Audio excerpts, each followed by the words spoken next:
Nation news India channel में आपका हार्दिक स्वागत। आज भारत की राजधानी दिल्ली के अंदर बात कर रहे हैं। इस समय गोविंद बल्लभ पंत स्नातक आयुर्विज्ञान शिक्षा तथा अनुसंधान केंद्र SC, ST, OBC and minority कर्मचारी वेलफेयर एसोसिएशन आज बाबा साहब डॉक्टर भीमराव अंबेडकर जी का 132वां जन्मदिन बड़ी धूमधाम से मनाया जा रहा है। और ये हॉस्पिटल के अंदर ऐसे समय पर कि सभी लोग जो लंच टाइम होता है उस लंच टाइम में अपने समय को न गंवाते हुए आज बाबा साहब को 132वीं जयंती पर श्रद्धा सुमन अर्पित कर रहे हैं और सभी लोग आ चुके हैं।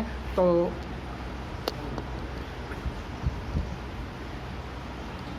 भाई मदन लाल जी प्रेसिडेंट हैं और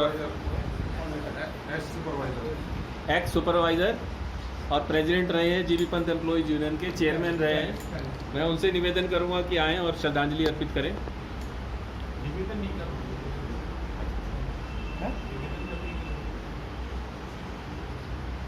महेश मलिक जी प्रेसिडेंट रहे हैं SC, ST एसोसिएशन के। भाई सुरेंद्र चंदेलिया जी प्रेसिडेंट SC, ST एसोसिएशन। भाई विकास उज्जैनवाल जी अध्यक्ष करोल बाग जोन BJP। संजय दुग्गल जी, महेश जी, रमेश जी एक्सरे डिपार्टमेंट से। भाई मुकेश जी एक्सरे डिपार्टमेंट से टेक्निकल ऑफिसर। और महेंद्र प्रधान जी उनसे भी आएँ और श्रद्धांजलि अर्पित करें। भाई भरतवीर जी से निवेदन है वो भी आएँ। पैरामेडिकल एसोसिएशन के जीबी पंत में प्रेसिडेंट हैं सर। और भाई विजय जी NPHA के दिल्ली ब्रांच के प्रेसिडेंट हैं, वो भी आएँ और श्रद्धा सुमन अर्पित करें।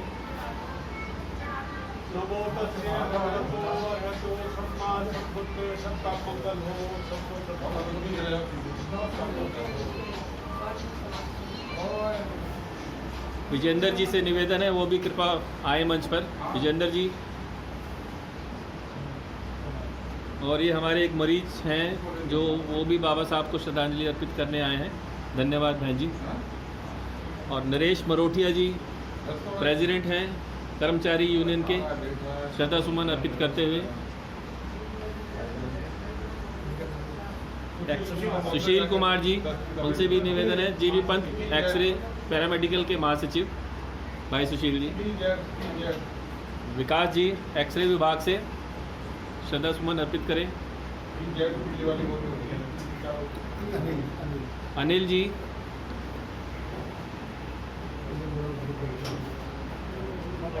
मनोज जी, मनोज दुग्गल जी,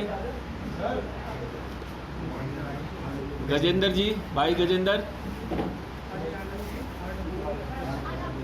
अजय कुमार जी RWA के प्रेसिडेंट हैं जीबी पंत कैंपस के। भाई हरनारायण जी चेयरमैन हैं SC, ST एसोसिएशन के, उनसे भी निवेदन है कि पुष्प अर्पण करें। और प्रेम जी हैं, भाई प्रेम जी IP क्या OPS Indian public service employees के जनरल सेक्रेटरी हैं सर।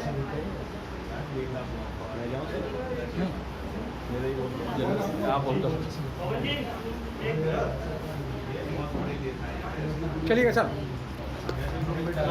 पवन जी भी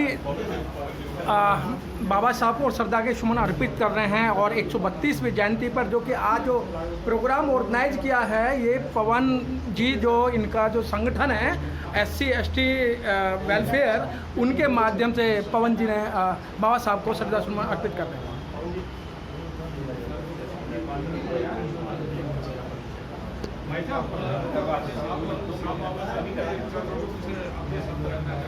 हाँ अभी हाँ हो गया सर, ठीक है।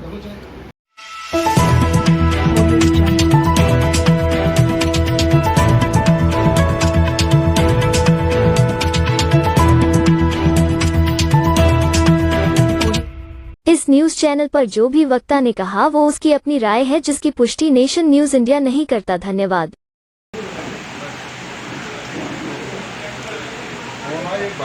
अवसर पवन जी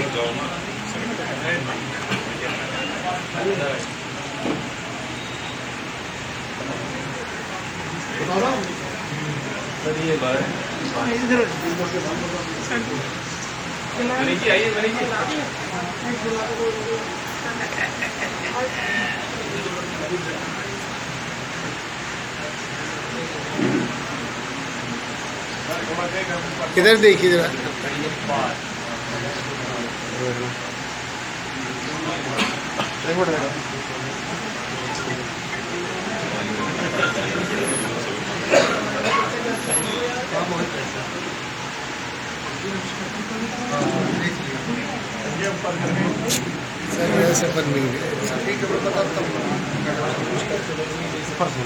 ऊपर कितना कर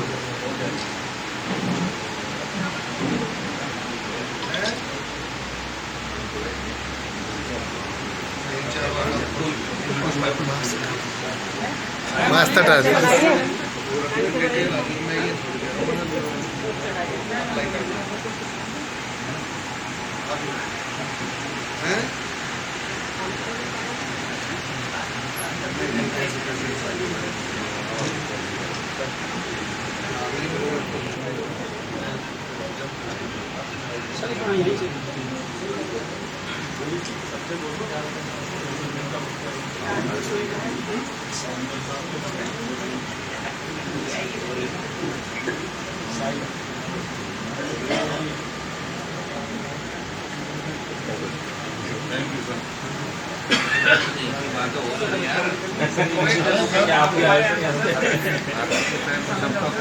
नहीं सर वो तो बात सही है सर, उनका आशीर्वाद तो सर सदा जिंदगी है ही सर। एक मिनट पवन जी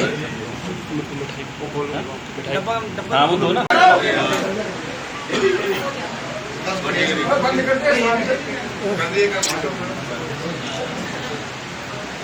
सर इधर देखिए सर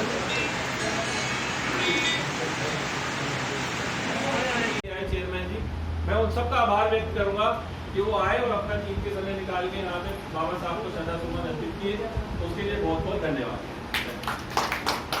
जिसे कि वो मंच पर आए और अपना संबोधन दें। धन्यवाद।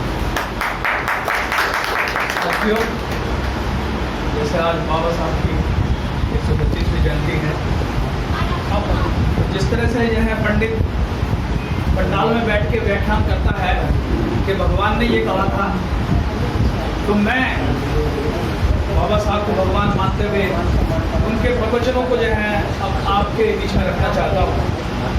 बाबा साहब का कहना था कि संविधान का उद्देश्य राजनीतिक लोकतंत्र में आर्थिक और सामाजिक लोकतंत्र को समावेश करना है और कार्यपालिका को विधायिका के साथ चलकर चलना चाहिए।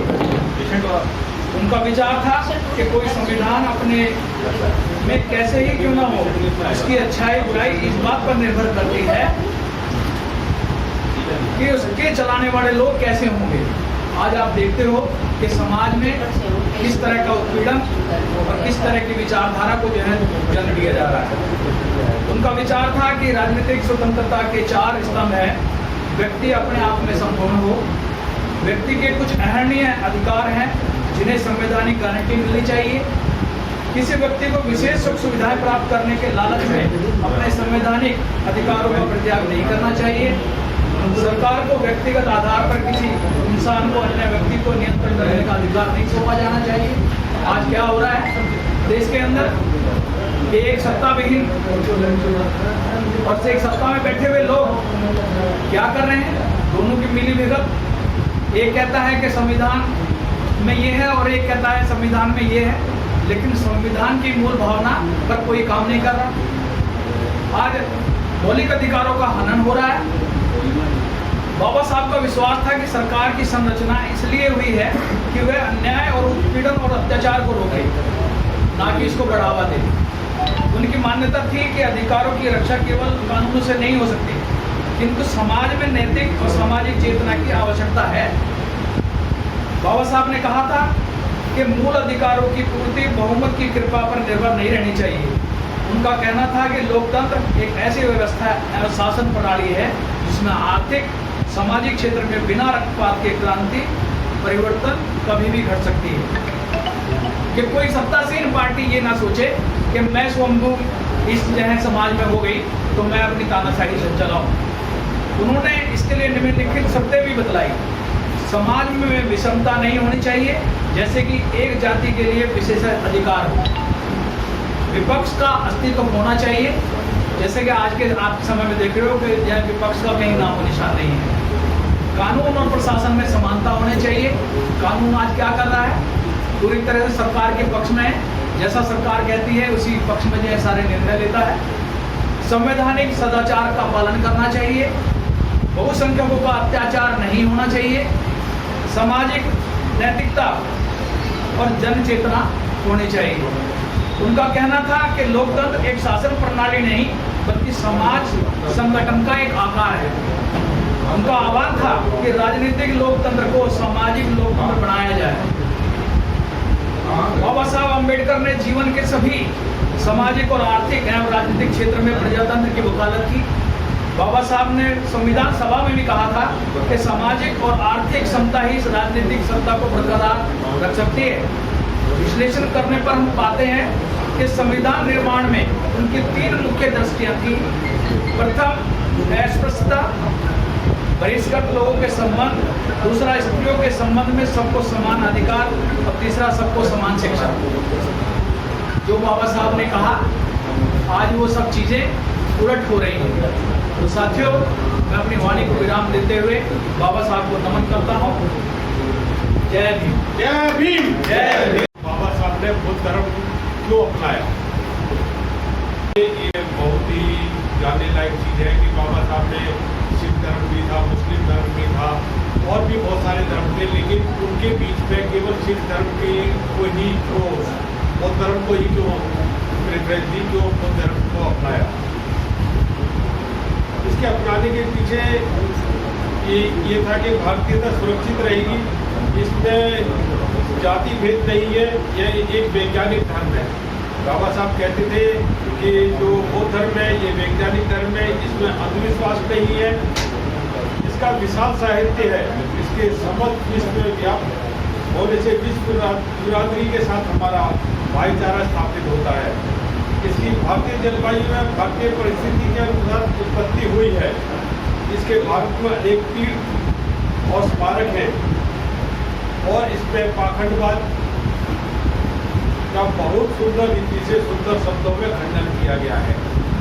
जो आजकल मूर्ति पूजा वगैरह है, इसका पूरी तरह से खंडन किया गया है। इसका आधार बुद्धिवाद है। इसे अपनाने में समस्त शोषण और संताप से मुक्त हो जाते हैं। फिर भी हमें इसके बारे में पूरा गहन अध्ययन कर हमें और हिंद सेना के आप रक्षक हैं और संविधान के आप जो है रक्षक हैं। भाइयों, जिस तरीके से इस युग के अंदर 2014 के बाद संविधान को तोड़ा और मोड़ा जा रहा है, मैं जान सकता हूं कि हर जो मानव जो है उससे ग्रस्त होता चला जा रहा है। भाइयों, आपको पता है कि बाबा साहब के मूल जो थे, संघर्ष करो, संगठित रहो, शिक्षित रहो, वो हमारे को ना तो शिक्षित होने दे रहे हैं, ना संगठित होने दे रहे हैं, ना हमारे को किसी भी तरीके से जुड़ाव करने दे रहे हैं। आपको पता है कि शिक्षा कितनी महंगी कर दी गई है। अभी कई लोग हमारे कहते हैं कि नहीं, कोई ऐसी बात नहीं। सारे जितने भी हमारे को स्कॉलरशिप मिलती थी वो सारी बंद कर दी गई है इस टाइम पे। आप जैन यूनिवर्सिटी से 300 रुपये में PhD कर लिया करते थे, आज वो कहाँ चली गई है PhD? हम गरीबों के बस की नहीं है पढ़ाना, वो हालत कर दी है। और साथ में निजीकरण कर दिया है। कितना कमा सकते हैं निजीकरण के अंदर? कोई 1500 दे रहा है, कोई 1600 दे रहा है। तो भाई, ये किसी भी तरीके से हमारे को संगठित नहीं रहने दे रहे। अगर आप संगठित के लिए जागरूक नहीं हुए, संविधान की रक्षा नहीं कर पाए, तो कल को हमारा आने वाला कल जो हमारा जो बच्चा होगा वो हमसे पूछेगा कि आपने हमारे लिए क्या छोड़ा, क्या विरासत छोड़ी हमारे लिए, हम उनको क्या जवाब देंगे। तो इसलिए मेरा तमाम अपने जो साथी हैं उनसे यही है, इस संविधान को बचाने के लिए अगर हमारा एक खून का कतरा भी अगर लग जाएगा तो हम अपने शरीर का एक एक कतरा संविधान के नाम करेंगे। जिस तरीके से बाबा साहब ने हमें संविधान दिया है, उस तरीके से संविधान को बचाने की जिम्मेदारी ये मेरी और मेरे साथियों की है। हर आदमी ये सोचे कि संविधान को मेरे को बचाना है। इस संविधान को बचा लेंगे जब भी हम संगठित रहेंगे, शिक्षित रहेंगे। मेरे भाइयों, अगर आपको शिक्षा प्राप्त करनी है, शिक्षा देनी है, तो आप इस संविधान को आपको बचाना पड़ेगा। बाबा साहब के कदमों पर चलना पड़ेगा।